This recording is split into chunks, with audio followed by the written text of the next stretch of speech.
Beyond the horizon. Sunlight bathed the Pan American terminal at Pearl Harbor as Professor Michael K. arrived. Japanese naval activity has increased dramatically in the last 6 weeks. Moored at the far end of the commercial pier, away from main shipping traffic but close enough to naval facilities for security, was the Kilo Maroon. Ridley worked beneath a sun-bleached tarp strung across the aft railings, his shirt clinging to him in damp. That, Mr. Gebner, is a submarine. He's obviously trying to sneak through the net into the harbor. General quarters. I've got a group out west, large formation. Looks like carriers with a screen. Speeds pushing 30 knots, bearing 135. 3 consecutive sweeps. Formation tight, course 140, closing at combat speed. Tom Ridley doesn't mistake ground clutter for a task force. Tinkerbell worked. American forces caught the Japanese fleet by complete surprise. In the end, 4 carriers have been sunk, 2 others heavily damaged. Here is the update from Hawaii. Pearl Harbor is secure, enemy attack repelled, 4 enemy carriers confirmed sunk. High alert remains.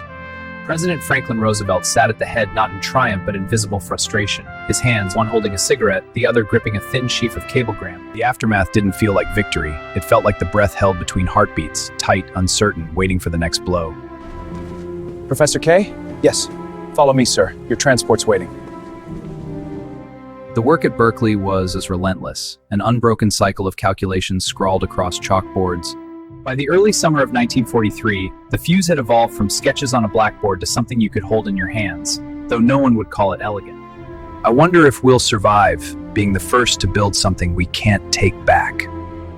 In the Minaj, the design possessed a terrible perfection, and it was his creation. The plan had been whispered in war cabinet corridors for months, sketched in chalk across blackboards. By late summer of 1943, the war map on Kay's office wall had stopped resembling anything he'd predicted. On November 1st, 1943, the war's trajectory changed forever. The coded message, Der Führer is dead, arrived at the Reich Chancelleries, 1943. By the summer of 1944, Kay's wall map had stopped changing. The red line had hardened into something that looked disturbingly permanent. Unofficially, it was a crash effort to build a defensive network that could detect and stop any Soviet long-range strike before it reached American cities. The universe has revealed its final secret, Oppenheimer said quietly, watching the cloud rise. And the secret is that it permits its own annihilation. The general is correct about the immediate danger. But we must consider the long-term implications. Other nations will develop this capability eventually. It means they can end any war before it begins, if they choose. Then we must make certain they do not choose. Time to coast? 25 minutes, sir. Estimated impact zones, New York City and Norfolk, Virginia. The first few plots were scattered, too loose to establish a clear pattern. Then the timing and position converged, and Kay felt his throat constrict. The target was Washington. First intercept launch came from Cape Charles, Virginia, a green trace rising from the Sentinel installation there like a bright arrow on the scope. I've spent my life believing that war should be the last resort. And now you're asking me to begin a war unlike any we've ever imagined.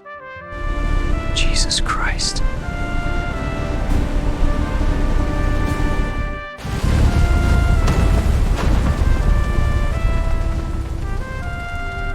After 3 days of careful negotiations conducted through coded messages and diplomatic intermediaries, a location was agreed upon: Chernobyl. History may be written by the victors, but the future is written by those who see beyond the horizon.